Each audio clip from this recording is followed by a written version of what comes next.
क्या है कि रस्सी को बीच में से काटना है। कैंची आपके पास है, बीच में से काट।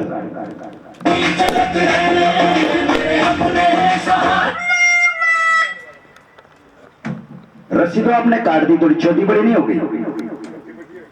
खैर कोई बात नहीं। अगर इसको हम बराबर करना चाहें तो कैसे बराबर होगी? हाँ, एक मिनट छोड़ो, मेरी कुछ स्टाइल है वो भी जरूरी है। काट दीजिए।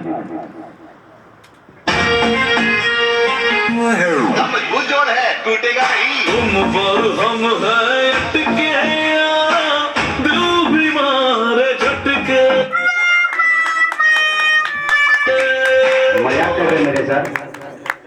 कोई बात नहीं, ट्राई अगेन, फिर से काटिए। क्योंकि तुम हो हटके।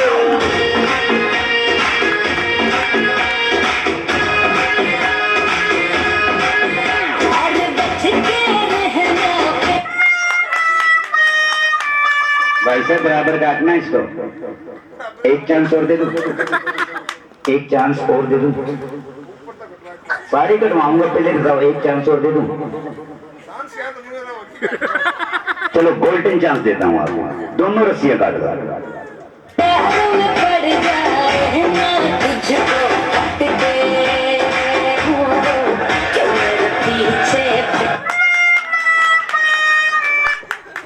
भाई साहब पूरा दिन भी काटेंगे, रस्सी खत्म हो जाएगी, बराबर नहीं काट पाओगे। क्लाइमैक्स अभी बाकी है, दिखाऊं पिक्चर का एंड?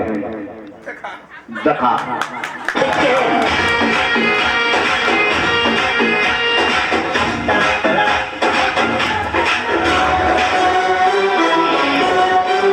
शिकार तो सब करते हैं, लेकिन टाइगर से बेहतर शिकार कोई नहीं करता। ये मेरे हाथ में कितने टुकड़े? दो से एक आप पकड़ो, थोड़ा पीछे हो, स्टाइल करना पड़ेगा। एक मैं पकड़ दो। अगर तुझ में दम है तो तू अब मुझे रोक के दिखा। और आप लोग क्या सोचने लगे? इतना मत सोचिए हमारे बारे में, हम दिल में आते ही समझ में नहीं। आइटम अच्छी लगी तो जोरदार clapping. Thank you very much. और नेक्स्ट आइटम लेके आ रहे हैं वंडरमैन ऑफ द किंग, सम्राट लुथरा।